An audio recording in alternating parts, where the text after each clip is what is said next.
Ga-alas 5 pa lamang ng umaga ngunit gising na ang buong baryo ng San Felipe. Ang sariwang hamog ay bumabalot sa mga dahon ng palay at sa tabi ng ilog ay naririnig ang marahang pag-agos ng tubig na animoy musika sa mga sanay na tainga ng mga taga rito.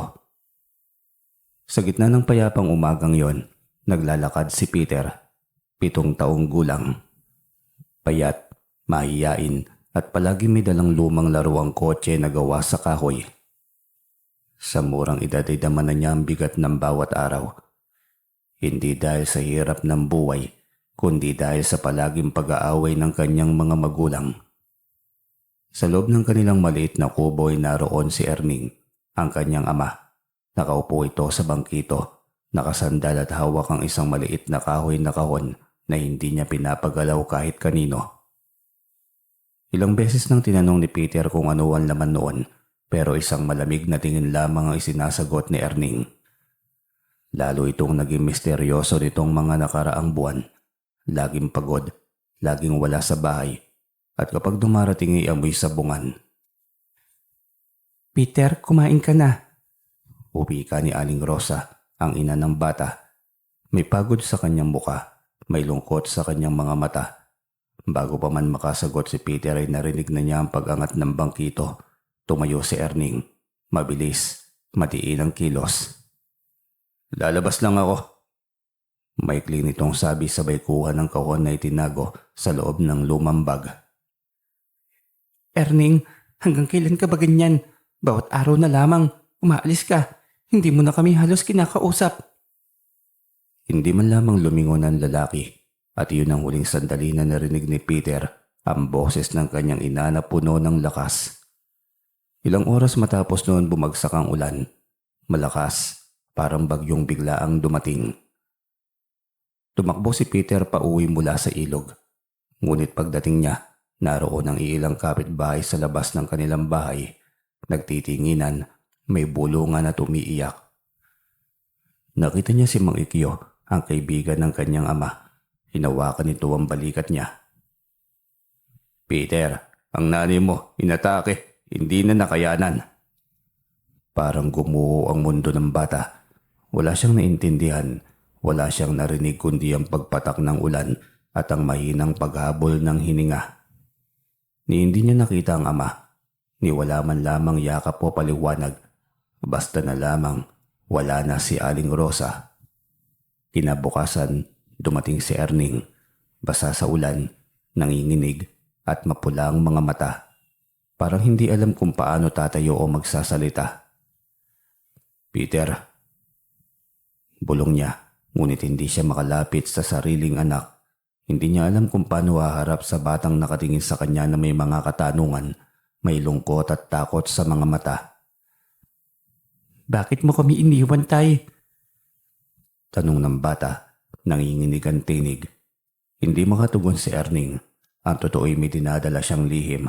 Isang bagay na hindi niya may paliwanag sa isang bata at lalong hindi niya kayang may paliwanag kahit sa sarili niya. 1 linggo bago pumanaw si Rosa, may nangyaring hindi may paliwanag na kababalaghan. Noong gabing kulog at kidlat ay nagpunta si Erning sa kagubatan kasama ang isang matandang sabongero. Sinasabing may tulod na nagbibigay ng kapalaran kapag tinawag sa tamang pagkakataon. Hindi naniwala si Erning, ngunit dahil sa patuloy na paghihirap at pagkakasakit ni Rosa, pumayag siyang sumubok ng kahit ano. Sa gitna ng dilim ay biglang bumulosok ang kidlat mula sa langit. Isang liwanag na muntik nang tumama sa kanila. Pagkatapos ng matinding pagkislap, tumambad ang isang bagay sa lupa. Isang maliit na mutya, kulay kahel. Kumikislap at para bang tumitibok. "Yan ang sagot sa problema mo. Basta gamitin mo lamang sa tama. Sa sabong, babaguhin niya ang buhay mo." Pero may kapalit. Lahat ng mutyang may kislap ng kidlat ay may hinihiling na kabayaran. Kapalaran kapalit ng kapalaran. Hindi alam ni Erning kung iyon bang dahilan ng biglaang pagkamatay ni Rosa. Hindi niya alam kung iyon bang mutya ay biyaya o sumpa. Ang alam lamang niya mula nang makuha niya ito, nagsimula na ang pagbabalik ng kanyang kapalaran at iyon ang lihim na pilit niyang ibinabanto. Pilit na tinitikom ang bibig kahit napapahamak ang pamilya niya. Matapos mailibing ni Rosa, naging malamig, malayo at tulala si Peter. Linggo pa lamang nakakalipas ngunit pakiramdam niya ay wala na siyang matatakbuhan. Si Erning naman ay halos hindi na umuuwi. Parang may tinatakasan, parang may kinatatakutan. Hanggang dumating ang araw na nagdesisyon ng lalaki. Iniwan niya na ang bata. Peter, may pupuntahan ka muna. Saan po, Tay? Kay Tia Marites, doon ka muna habang inaayos ko ang lahat. Tay, sasama ako sa iyo. Hindi pwede. Bakit po? Ayaw niyo na po ba sa akin? Tuluyan nang nabasag ang puso ni Erning sa tanong na yon. Hindi niya kayang sabihin ng totoo na natatakot siyang mahawa si Peter sa sumpa ng mutya na baka kapalit ng kanyang pagyaman ay ang kaligtasan ng sariling anak. Hindi yon, para sa'yo to. Tay, wag mo naman po akong iwan. Ngunit sa halip na yakapin siya tumalikod si Erning at iyon ang sandaling nagiwalay silang mag-ama, isang sugat na hindi madaling gumaling. Lumipas ang mga taon. Lumaki si Peter na puno ng tanong, galit at puwang sa puso. Hindi niya alam kung nasaan na ang ama. Hindi niya alam kung bakit hindi na ito bumalik pa. Ang alam lamang niya iniwan siya ng isang lalaking pinili ang sariling dahilan kaysa sa anak na kailangan siya. Samantala si Erning ay lumubog ng lumubog sa mundo ng sugal. Gamit ang mutya ay lagi siyang nananalo. Ang manok niya ay hindi matalo-talo. Bawat laban ay panalo. Bawat akbang ay pera. Unti-unti siyang yumaman, nagkaroon ng bahay, negosyo at pangalan sa sabungan. Ngunit bawat tagumpay ay may kirot at tuwing hahawakan niya ang mutya, may malamig na hangin na tila dumarampi sa batok niya. Parang paalala, parang isang banda. Hindi niya iniwasan ng sumpa, pinili niyang ituloy ang paggamit nito. At habang tumatakbo ang mga taon, dahan-dahan niyang nararamdaman ang pagbabago sa kanyang katawan, parang may kumakain sa sigla niya mula sa loob.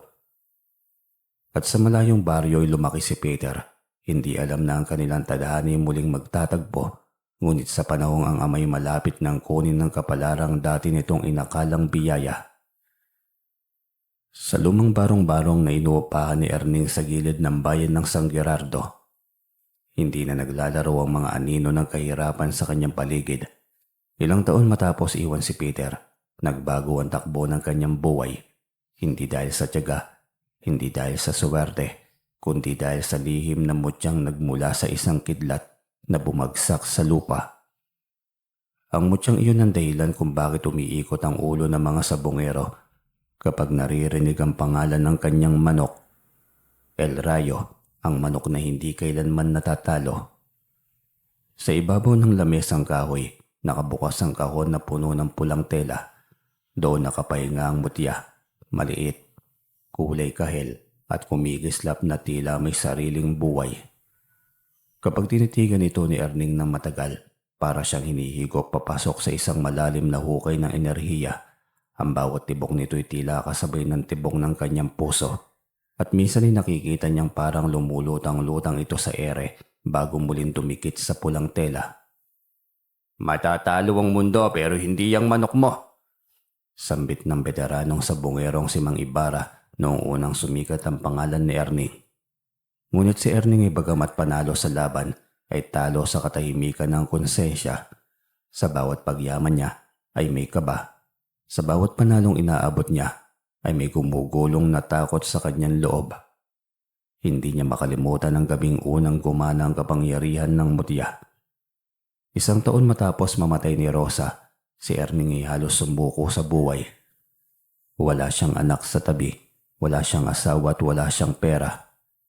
Isang gabi habang naglalakad siya pa uwi, biglang bumuhos ang ulan at sumilong siya sa sabungan kung saan nagsisimula ang isang laban.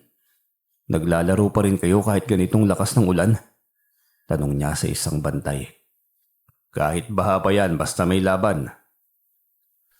Habang pinapanood niya ang dalawang manok na nagbabangga sa gitna ng bilog, naramdaman niyang kumikirot ang mutya na nasa bulsa niya. Mainit, para bang buhay. Para bang may gustong sabihin. Bahagya niya itong pinisilat parang kumalat sa katawan niya ang kuryente. Kasabay nito ang pagdilim ng paligid. Ngunit hindi dahil sa ulan. Para bang tumigil ang oras. Nakita niya ang dalawang manok na tila naglalaro ng slow motion. Ang isang manok ay papatalo na at ang isa'y magwawagi. Ngunit sa gitna ng pagbagal ng lahat ng bagay, may parang pangitain na dumaan sa isip niya. Ang numero ng panalo, ang manok na dapat tayaan at ang halaga ng kanyang panimulang swerte. Hindi niya alam kung bakit pero nanalo siya sa gabing yon nang hindi man lamang nag-aalinlangan. At mula noon, ang mutya ay naging parang kwerdas ng kanyang kapalaran. Lumipas ang mga araw at habang pinapalagi niya ang mutya sa tabi ng kanyang manok, nagbago ang kalagayan ni El Rayo. Mas lumakas, mas gumapang ang mga galaw. At para bang may sariling talino. Sa unang tingin ay isang manok lamang ito ngunit kapag lumaban, parang may apoy ang mga mata, parang may kidlat na dumadaloy sa mga paa. Mahiwaga. May agimat siguro. O baka naman may sumpa. Sabi ng iba. Bulong ng nagtatapang-tapangang manginginom sa gilid. Ngunit si Erning kahit kinakabahan ay hindi tumigil. Hindi niya kayang tumigil.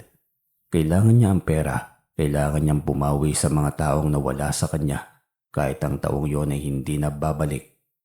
Isang gabi habang umiinom siyang mag-isa sa loob ng kanyang maliit na bahay, may kumatok. Pagbukas ni naroon ng isang matandang lalaki. Basang-basa sa ulan. Tila nawawala at may dalang baston na may ukit ng ahas. Sino ka? Tanong ni Erning. Ikaw ang lalaking nagtatago ng mutyang ibinigay niyang kidlat. Wala akong alam sa sinasabi mo. May alam ka at alam ko rin na malapit mo nang bayaran ng kabuoang presyo nito. Napakapit si Erning sa hamba ng pinto. Anong presyo? Tadhana at dugo. Sagot ng matanda. Napatakbong malamig na kilabot sa batok ni Erning. Anong ibig mong sabihin? Ang mutya'y hindi nagbibigay ng libre. Kapag kumukuha ito ng kapalaran, may kapalit. Ang yaman ay katumbas ng pagkawala. Ang tagumpay ay pinalit sa isang puso. Ang buhay. Tumigil ka. Alam mo kung sino ang kinuha nito. Ang tanong na lamang, sino ang susunod? At bago pa siya makapagsara ng pinto ay naglaho ang matanda para bang hindi kailanman naroon. Simula noon ay hindi na nagkaroon ng panatag na gabi si Erning. Oo at yumama siya. Oo at nagkaroon siya ng bagong bahay, bagong sasakyan at respeto ng mga tao sa sabungan. Ngunit kapalit ng bawat panalo ay ang pagliit ng kanyang mundo. Kung sino ang tumataya laban sa kanya, laging talo. Kung sino ang humahamon ay laging nawawalan. Hanggang sa ang mga tao ay tumigil na sa pagiging kaibigan at naging tagahanga na lamang mula sa malayo. At sa bawat gabing tinatanggal niya sa kahon ng mutya, may malamig na hininga na dumadaloy sa paligid. Para bang may nakatingin, para bang may nagbabantay, at kapag takot siya lalo naman itong kumikinang. Ngunit ang pinakamabigat ay hindi niya mabubura ang alaala, ay ang alaala ni Peter, ang mukha ng kanyang anak, naluluha, nagmamakaawa. Binabalikan yun ni Erning gabi-gabi at gabi-gabi mas kumakapit siya sa mutya dahil sa isip niya ay kapag tumigil siya, mawawala ang lahat, pati ang iilang pag-asang mabalikan dating buhay. Sa kabila ng dulo ng probinsya, lumaki si Peter sa pangangalaga ni Tia Marites niya. Tahimik ang bata, hindi masalita, madalas nakaupo sa gilid, naglalaro ng laruang kotse na iniwan sa kanya ni Rosa. Lumipas ang mga taon, natuto siyang mabuhay nang hindi umaasa sa ama, natuto siyang maging matatag, ngunit sa puso niya may tanong na paulit-ulit na sumusulbot. Bakit siya iniwan ng kanyang ama? At habang nagtatagal ang tanong na yon, lalo itong tumataba, nagkakaroon ng galit, ng puot at ng pangako. Isang araw, hahanapin niya ang kanyang ama at hindi niya alam kung ano ang dadatnan niya. Isang ama ba o isang lalaking nilamon ng kapangyarihan na hindi niya maintindihan. Samantala sa bahay ni Erning, habang tahimik ang gabi, biglang nagliwanag ang mutya nang hindi niya ito hawak. Ito ang unang beses na nangyari yon. Tumayo si Erning at kinikilabutan na lumapit. Tama na!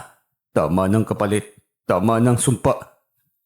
Ngunit paglapit niya lalo pang lumakas ang kislap nito at sa bagyang sandaling yon, narinig niya ang boses na hindi niya narinig ng matagal na panahon.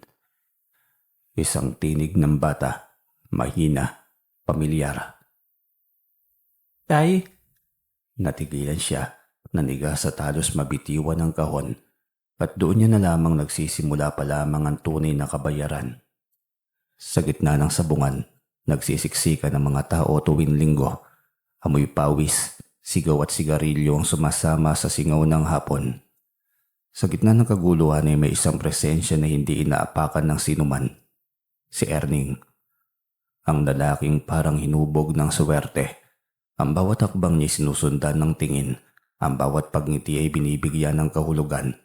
Para siyang hari ng pulang bilog. Ngunit kung ang mga sabungero ay nakikita lamang ang tagumpay, siya naman ay nakikita ang anino. At ang aninong yon ay lumalaki sa bawat panalong tinatanggap niya. Commander Erning, laro ulit tayo ng dublado. Sambit ni Mang Ibarra, dala ang manok na halatang pagod na. Ngumiti si Erning ngunit ang ngiting yon ay wala ng init. Kung gusto mo pero alam mo naman ang mangyayari. Alam ko pero baka sakaling manalo naman ako kahit minsan. Hindi niya alam na ang kaharap niya ay hindi ordinaryong sabungero. Hindi alam ng marami na ang bawat galaw ng manok ni Erning, ang bawat tuka at sipa ay parang sumusunod sa tibok ng mutya sa loob ng kahon ng lalaki. Nasa gilid lamang ng sabungan ng kahong yon, nakalagay sa ilalim ng lumang upuan at kahit nakasarado, ang mutya ay kumikislap at tila may sariling paghinga. Nagsimula na ang laban. Si El Rayo ay naglakad sa gitna ng ruweda na para bang hukubong sundalong hindi natitinag. Mataas ang leeg. Tila alam ang bawat papasuking galaw ng kalaban. Sa kabila nito yung manok ni Mang Ibarra ay agresibo. Tila handang lumipad at manakal ng kapalaran. Nagsimula ang unang palitan, matatapang, mabibilis at brutal. Nagsigawan ng mga tao. Pero si Erning ay tahimik. Ang mga mata niya ay hindi nakatuon sa laban. Nakatuon lamang iyon sa kahon, sa manipis na liwanag na sumisingaw mula sa loob. At sa sandaling iyon ay sumakit ang ulo niya. Para bang may tumutusok na karayom sa kanyang utak. Napahawak siya sa sentido. Sabay-sabay pumalo ang tibok ng puso niya sa tibok ng mutya. Para siyang hinihila papalapit. At bago pa tuluyang magdilim ang paningin niya, narinig niya ang huling sigaw ng announcer. Panalo muli si El Rayo. Wagas na panalo. Wagas pa sa wagas. Sumiklab ang hiyawan. Nagkahalakakan ng mga tao. Pero si Erning ay hindi nakangiti. Namimilog ang kanyang mga mata. Nanginginig ang palad. At parang may malamig na kamay na humahawak sa kanyang leeg. Hindi iyon saya. Takot iyon. Pauwi na si Erning nang maramdaman niyang may sumusunod sa kanya. Gabi na't madilim ang daan. Ang mga lamparang nakasabit sa tindahan ay unti-unting namamatay habang dinaraanan niya. Para bang ayaw tumayog ang liwanag sa presensya niya. Erning. Isang boses, mahina at parang hangin. Huwag kang lumingon. Isa pang boses na pamilyar. Bata. Napatigil siya at nanigas. Hindi niya alam kung ilusyon yun pero baka epekto ng pagod o sumpang unti-unti na kumakain sa kanya. Peter. Mahina niyang bulong. Sa kinatatayuan niya'y kumalat ang lamig. Humangin kahit walang dapat umihip. At mula sa likuran niya, mga yabagan naririnig, maliliit, magagaang hakbang, parang batang naglalakad ng dahan-dahan. Hindi siya lumingon. Hindi niya kaya at hindi niya kailangan. May aninong huminto sa tabi niya. Maliit, bilog ang ulo, payat ang balikat. Isang boses na kasing hina ng paghinga. Tay, bakit mo ko iniwan? Napakapit si Erning sa dibdib niya. Halos malagutan ng hininga. Pero bago siya makapagsalita ay naglaho ang anino. Bumalik ang dilim. Kinabukasan ay nahulog sa balita ang pangalan niya. Hindi dahil sa panalo niyang muli kundi dahil sa naiulat na pagkasawi ng isang negosyanteng nakataya sa laban sa kanya. Mula pa noong nakaraang linggo, inatake raw sa puso at biglaan. Sa umpukan ng sabungan ay may bulungan. Sumpa nga yun. Hindi normal ang sunod-sunod na kamalasan ng mga tumataya sa kanya. Walang nananalo kay Erning, pero baka walang nakakaligtas. Sa unang pagkakataon hindi purong paghanga ang ibinabato ng mga tao sa kanya. May takot na, may pagdududa, may distansyang hindi niya mababawi. At ang mas masakit ay ramdam niya yon. Habang kumakain siya ng almusal, hindi na tumigil ang pag-alog ng kahon ng mutya sa ibabaw ng mesa. Kumakabog ito, kumikislap, parang may buhay kaysa dati. Para bang may tinablan at para bang humihingi ng kapalit. Hindi ko na kaya manalo pa sa kapalit ng buhay ng iba. Pero sa pagbuka niya ng kahon, mas lalo lamang kumislap ang mutya. Mas naging maliwanag, mas naging ganid. Para bang sumasagot, hindi na makakalayo. Samantala sa baryong kinalakhan ni Peter, may kakaibang pangyayari din. 17 taong gulang na niya, matangkad, payat ngunit matapang ang muka. Hindi na siya batang umiiyak sa kawalan ng ama, ngunit hindi rin siya masasabing masaya. May galit sa mga mata niya at hindi na uubos. Isang gabi habang nag-aayos siya ng kahoy sa likod bahay ni Tia Marites, may tinig na dumampi sa hangin. Hindi niya pinansin yon, ngunit nang marinig muli niya ay huminto siya. Parang may tumatawag mula sa kabila ng bakod, isang boses na matagal nang nawala. Boses ng kanyang ama. Napakuyom siya ng kamao. Hindi pwede, imposible. Ngunit hindi yun ang huli. Sa ilalim ng buwan, may munting liwanag na kuminang sa lupa, parang maliit na alitaptap. Nang lumapit siya nakita niyang hindi yun insekto, kundi paraiso ng pulang tela na parabang nahulog mula sa kung saan. Pamilyar ang kulay, pamilyar ang amoy. Amoy sabungan, amoy alkitaran. Itinaas niya ang tela at pinisil at tinignan. Sa arena sa Maynila, si Erning ang panalo. Nakaborda ito sa kamay niya na parabang bahagi ng mundong matagal nang tinakbuhan. Itay, mahina niya sabi. Hindi niya alam kung galit o pangungulila ang mas matimbang. At doon nagugat ang isang desisyon na matagal niyang pinaglalabanan. Hanapin niya ang ama. Hindi para magbalik loob kundi humingi ng kasagutan. Sa sabungan kinagabihan, nakaharap si Erning sa mutya. Umahawak siya sa lamesa, nanginginig ang mga daliri, malamig ang pawis sa kanyang noo. Sawa na ako. Kung gusto mo ng kapalit ay kunin mo ng buhay ko, wag ang iba. Sambit niya. Kuminang ang mutya at sa sandaling yon, biglang tumigil ang mundo. Tahimik, madilim, may tinig na naririnig si Erning. Hindi boses ng bata, hindi boses ni Peter. Isang tinig ng matanda, garalgal at mabigat. Hindi ikaw ang hinihingi. Nalaglag sa sahigang kahon at doon natanto ni Erning ang pinaka nakakatakot na katotohanan. Hindi niya kayang takasan ng kabayaran. At ang susunod na kukunin ng mutya ay hindi siya.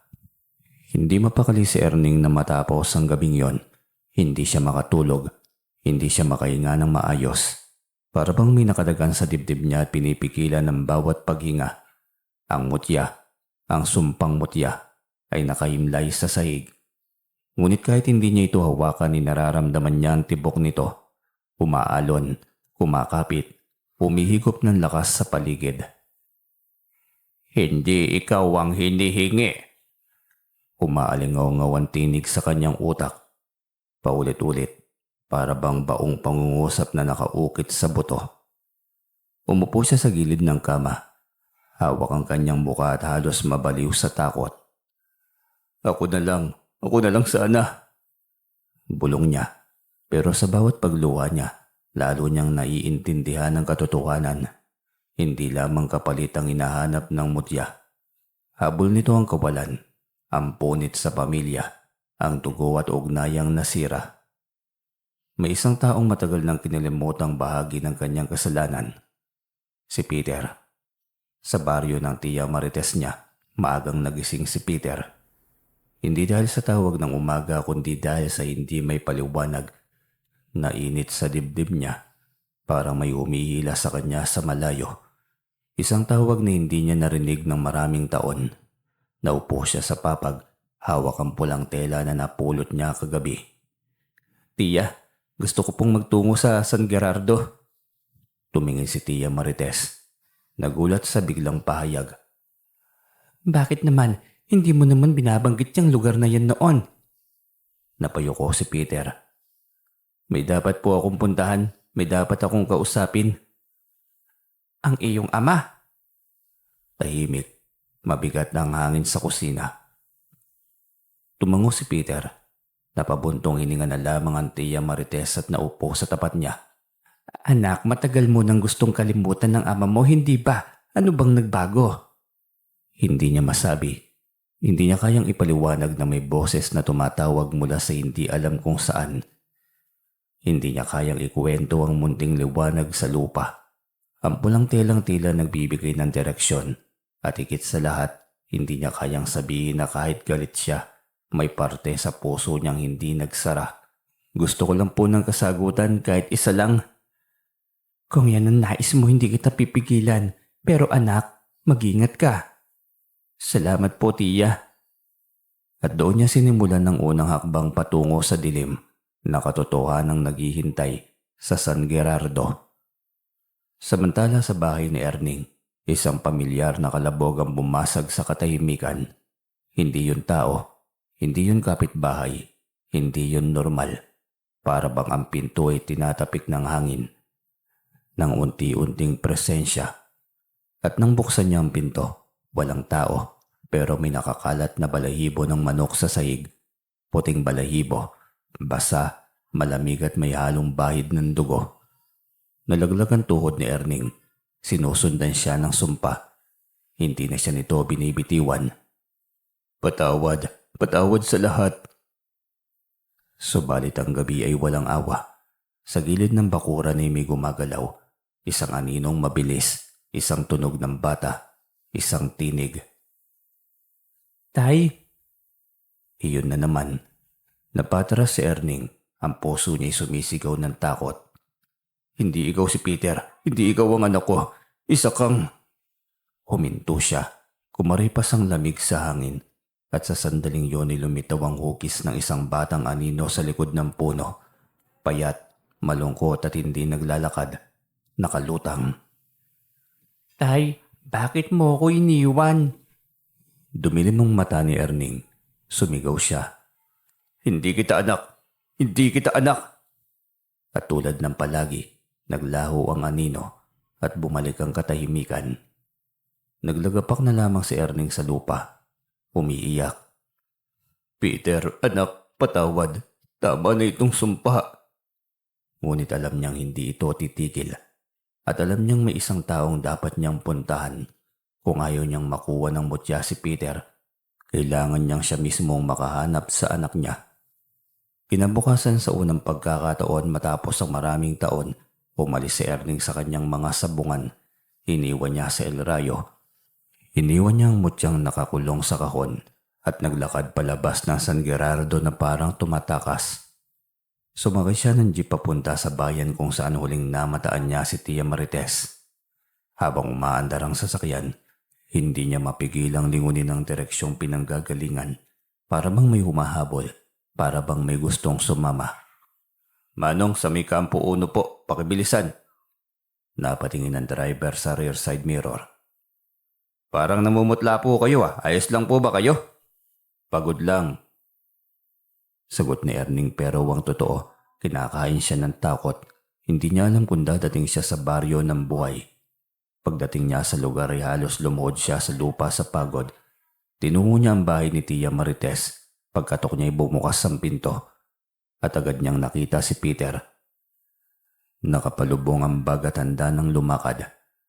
Nagtagpo ang kanilang mga mata. Si Peter, malamlam ang tingin, may galit at kalamigan sa loob. Si Erning, luhaan at puno ng pangungulila at pagsisisi. Itay? Isang tanong, isang tusok, isang sugat na matagal nang natutulog. Anak, ikaw nga. Ibababa na sana ni Peter ang bag pero mabilis siyang umatras. Huwag po, hindi ko kayo ama. Hindi ko alam kung bakit kayo nandito. Nakikiusap ako, isang pagkakataon lang. Bakit? Para iwanan mo ko ulit? Napapikit si Erning, halos hindi makahinga. Hindi niya maintindihan kung bakit sa mismong sandaling ito kumikislap sa bulsa niya ang mutya kahit hindi niya ito dala. May tunog na mahina. Peter anak, kailangan mo kong pakinggan. Hindi na ako ligtas. Pati ikaw. Ano pong sinasabi ninyo? May sumusunod sa akin, may humahabol, at ikaw ang gusto nitong kunin. Tigilan niyo na po ako. Huwag niyo akong idamay sa buhay niyo. Hindi pa siya natatapos magsalita nang biglang lumamig ang hangin. Tumigil ang mga ibon sa paligid. Nagdilim ang gilid ng bakuran. Parang may naglalakad papunta sa kanilang dalawa. Isang malamig na tinig ang tumampi sa hangin. Peter! Nagkatingin na sila ng ama niya. Si Peter ay nanlumo. Si Erning ay halos sumigaw sa takot. Dumating na. Anak, tumakbo ka! Pero hindi na sila makatakbo dahil ang anino'y nakatayo na sa pagitan nila at ang kukunin ng sumpa ay nakapili na. Lumipas ang 2 araw mula nang makausap ni Peter ang doktor. Sa bawat hakbang niya pauwi, dama niya ang bigat ng balitang unti-unti nang nalalagas ang mga oras na itinakda para kay Erning. Hindi man niya masabi ng diretsyo. Sa kanyang dibdib, alam niyang ang nalalabing panahon ng kanyang amay hindi bilang sa buwan, kundi araw na lamang. Sa sandaling yun ay napagpasyahan niyang hindi na muling lumayo. Ano man ang mangyari ay haharapin niyang buo. Kinabukasan, muling bumalik si Peter sa ospital. Dala ang isang maliit na supot na naglalaman ng mga prutas, tinapay at isang lumang larawan na matagal niyang itinatago. Larawan nila yon ni Erning noong siya'y bata pa lamang, bago pa sumabog ang sigalot, bago pa sumugal ang ama sa kapangyarihang binigay ng mutya, bago pa mawala ng kabataan niyang puno ng pagmamahal. Pagbukas niya ng pinto, naroon ang amoy ng alkohol, ang malamig na simoy ng aircon, at ang unti-unting paghina ng bawat hinga ni Erning. Nakadungaw sa bintana, nakatingin sa kalangitan na tila hinahanap ang isang bagay o marahil na may gumugunita. Pa? Mahina ngunit malinaw na banggit ni Peter. Dahan-dahang lumingon si Erning. Nawala ang bangis ng dati niyang anyo. Ngayon, ang lumilitaw ay isang pagod na kaluluwa. Isang taong humihingi na sobra sa kapalaran at ngayon nagbabayad ng mahal na halaga. Anak, akala ko, baka hindi ka na bumalik. Hindi na po ako aalis. Sandaling katahimikan sa pagitan ng tunog ng makinang nagsusukat ng tibok at paghinga. Naroon ang 2 pusong dumaan sa mahabang taon ng sugat at paglayo. May kailangan akong ipagtapat. Hindi ko yun nagawa kahapon. Natakot ako. Pa, hindi mo kailangan. Kailangan anak. Tungkol sa mutya. Tungkol sa lahat. Hindi totoo na ibinigay lang yun ng kidlat. Oo, isang kidlat ang tumama sa akin. Pero hindi yun aksidente. Binalot ako ng liwanag at may tinig na nagbigay ng alok. Kapangyarihang kapalit ng panata. Panata?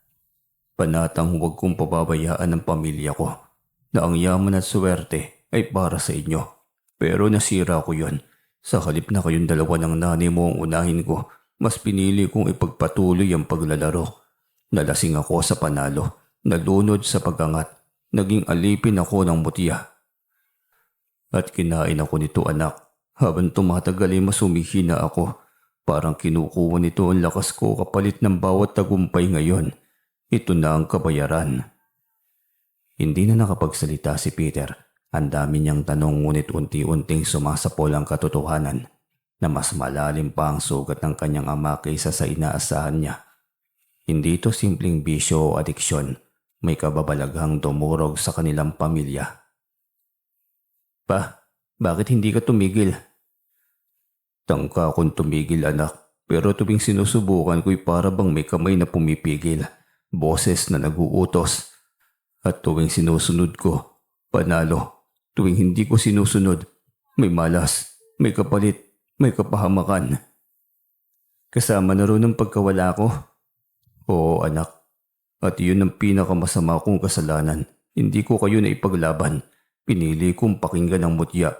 Pinili kong manalo imbis na maging tunay na ama sa inyo. Bata lang ako nun. Hindi ko alam kung bakit mo kami iniwan. Ang alam ko lang, hindi ka bumalik. Humawak si Erning sa kamay niya. Mahina, nanginginig ngunit puno ng pagmamakaawa. Anak, hindi ko hinihingi na kalimutan mo, pero sana'y mapatawad mo ko. Hindi man ngayon, hindi man bukas, kahit sa huling sandali ko. Gusto ko lang marinig mula sa iyo na hindi ako ganap na nawala bilang ama. Huminga ng malalim si Peter. Sa harap niya ngayon ay hindi ang lalaking dati niyang kinatatakutan. Hindi ang sugapa sa sabong. Hindi ang taong tumalikod sa kanila, kundi ang taong nangihinayang, nagsisisi at nanunumbalik ang tunay na puso. Minsan ako naging galit. Minsan kong pinangarap na hindi ka na bumalik. Pero habang tumatanda ako'y naiisip kong lahat tayo'y nagkakamali at lahat tayo'y naghahanap ng pangalawang pagkakataon. Ngumiti si Erning kahit may luha. Anak, at ngayon pa.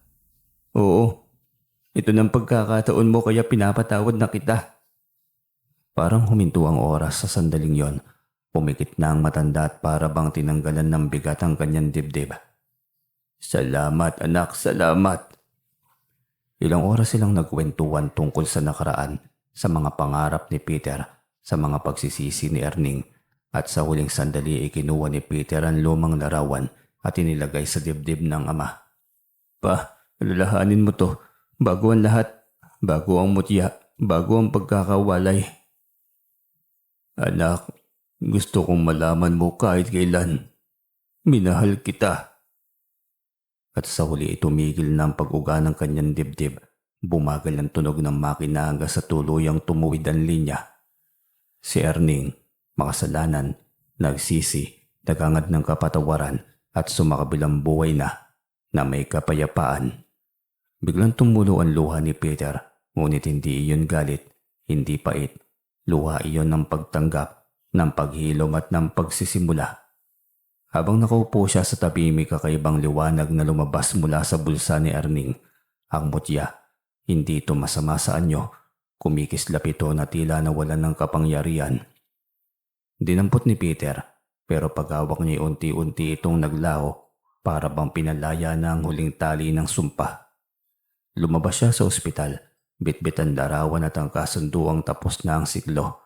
At sa unang pagkakataon matapos ang napakaraming taon, nakahinga siya ng maluwag. Ang lahat ng yaman ni Mang Erning inapunta sa kanya at dahil sa pasasalamat sa kanyang tiya Marites, isinama niya ito sa kaginawahan at lahat ng mga taong umapi sa kanila noon ng kanyang tiya Marites ay natutulala